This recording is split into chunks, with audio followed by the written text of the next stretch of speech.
দেশের মধ্যে এই প্রথম গঙ্গা নদীর তলা দিয়ে মেট্রোর বাণিজ্যিক যাত্রা শুরু হলো শুক্রবার থেকে। এটাই দেশে এই মুহূর্তে জলের নিচে গভীরতম মেট্রো স্টেশন। হাওড়া ময়দান থেকে এসপ্ল্যানেড মেট্রো রুট এটি। বলা যায় 1984 সালে দেশের মধ্যে প্রথম মেট্রো পাওয়ার পর থেকে 40 বছর পর ফের এদিন মেট্রো রুটের ক্ষেত্রে ইতিহাস গড়ল কলকাতা। এমনই ঐতিহাসিক মুহূর্তের সাক্ষী থাকতে রাত 2:30 থেকে ধর্মতলা মেট্রো স্টেশনে মানুষ লাইন দিতে শুরু করে। এবারে সেই কাঙ্ক্ষিত সময় যখন এলো, তখন আনন্দ যেন সবার মধ্যে ঠিকরে পড়তে শুরু করে। এবার যেন নিজের চোখকেও বিশ্বাস করতে পারা যাচ্ছে না, শুধু বলতে হচ্ছে কি অসাধারণ। মনে হচ্ছে কোনো বিদেশ সফরে আছেন সবাই। সত্যি জলের তলায় মেট্রো প্রবেশের মুহূর্তে নীল আলোর ছটা সেই উচ্ছ্বাসের মাত্রাকে যেন আরো বহুগুণ বাড়িয়ে দিল। আর ওই কামরাগুলি যেন সেই রাশি রাশি করতালিতে শুধু মুখর নয়, সরগরম হয়ে ওঠে। ভাবতে অবাক লাগছে, জলের নিচে প্রথম মেট্রো চড়ে যাওয়ায় জীবনের মূল্যকে যেন খুঁজে পেলেন তারা। ফলে একে একে মহাকরণ হাওড়া স্টেশন হয়ে ট্রেনটি হাওড়া ময়দানে পৌঁছতেই কলকাতার জলের নিচে চলা মেট্রোর ইতিহাসের সাক্ষী থাকলেন সর্বমোট 441 জন যাত্রী।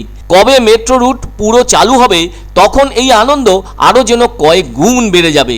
আবার এই একই দিনে চালু হলো শহরের অন্য দুটি প্রান্তের আরও দুটি মেট্রো পথ।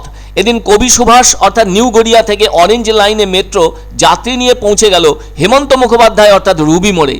আর জোকা মেট্রো তারাতলা অতিক্রম করে আজই স্পর্শ করলো মাঝেরহাট স্টেশন। নিশ্চয়ই মনে আছে সকলে, 6ই মার্চ প্রধানমন্ত্রী নরেন্দ্র মোদী জলের নিচ দিয়ে যাওয়া এই মেট্রো রুটের উদ্বোধন করেছেন নিজে উপস্থিত থেকে। চীন, জাপান, লন্ডন, নিউ ইয়র্কের মতো এবার ভারতেও ছুটল জলের নিচ দিয়ে মেট্রো। সেই ছোটবেলায় রূপকথার বইতে পড়া জলের নিচে জলপরীদের দেশে পৌঁছতো কোনো রাজকুমার? কেউ সেই রাজকুমারের দেখা পেত না। বেশ কিছুদিন জলের নিচে জলপরীদের সঙ্গে কাটিয়ে তারপর ফিরে যেত সেই রাজকুমার তার নিজের রাজ্যে। সেই রূপকথার গল্পের মতোই যেন জলের নিচ দিয়ে রেলপথ তৈরি হলো স্বপ্নপুরীর মতো। আর সেটা হলো হুগলি নদীর নিচ দিয়ে। তাও আবার সেটা কলকাতা শহর 40 বছর পর নতুন আঙ্গিকের সাক্ষী থাকলো, যা কিনা আন্ডার ওয়াটার মেট্রোর নতুন ইতিহাস সৃষ্টি করলো ভারতের মধ্যে প্রথম কলকাতায়। ভূগর্ভস্থ পথটি 4.8 কিলোমিটার দীর্ঘ, আর স্টেশনটি রয়েছে ভূগর্ভস্থ থেকে 33 মিটার নিচে। জলের নিচ দিয়ে নদীর এপার ওপার দূরত্ব 520 মিটার। এই পথটুকু পেরোতে সময় লাগছে মাত্র 45 সেকেন্ড। জলের নিচে তৈরি ওই সুড়ঙ্গ থেকে বেরিয়ে আসা মেট্রোকে দেখলে মনে হচ্ছে যেন বড় কোনো তিমি মাছ জলের ভেতর সাঁতার কাটছে। প্রাথমিকভাবে জল মেট্রোর 4টি স্টেশন থাকছে, যা কিনা ধর্মতলা, মহাকরণ, হাওড়া এবং হাওড়া ময়দান। এদিন সকলে অভিভূত হয়েছেন জল মেট্রোর স্বাদ নিয়ে। আর আশ্চর্য যেটি, তা হলো এই প্রকল্পটি প্রকৌশলী দক্ষতার একটি বড় প্রমাণ এবং দেশের মেট্রো পরিকাঠামোতে একটি ঐতিহাসিক অগ্রগতিকে চিহ্নিত করলো। বলা দরকার, এই টুইন টানেল সিস্টেমটি 8 pressure balancing tunnel boring machine ব্যবহার করে কার্যকর করা হয়েছিল। জেনে রাখা ভালো, নদীর ওপর টানেলটি নির্মিত হয়েছিল 66 দিন সময়ের মধ্যে।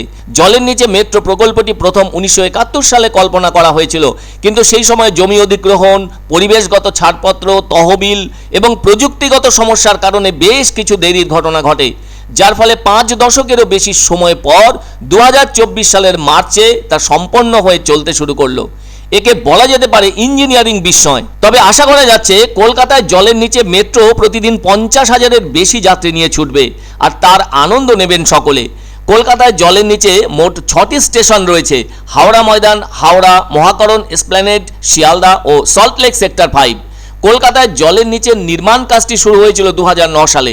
এতে খরচ ধরা হয়েছিল 4,965 কোটি টাকা। হুগলি নদীর সর্বোচ্চ গভীরতা 117 মিটার। জলের নিচে মেট্রো টানেলটি যে বিন্দুতে চলে গেছে, সেখানে নদীর গভীরতা প্রায় 30 মিটার। একটা সিগন্যাল দেওয়া আছে যে যখন আমরা জলের নিচে যাব তখন চারিদিকটা নীল হয়ে যায় এবং একটা অদ্ভুত ভালো লাগা সৃষ্টি করে। এবং এই প্রথম সেই অভিজ্ঞতা ভীষণ ভালো লাগলো।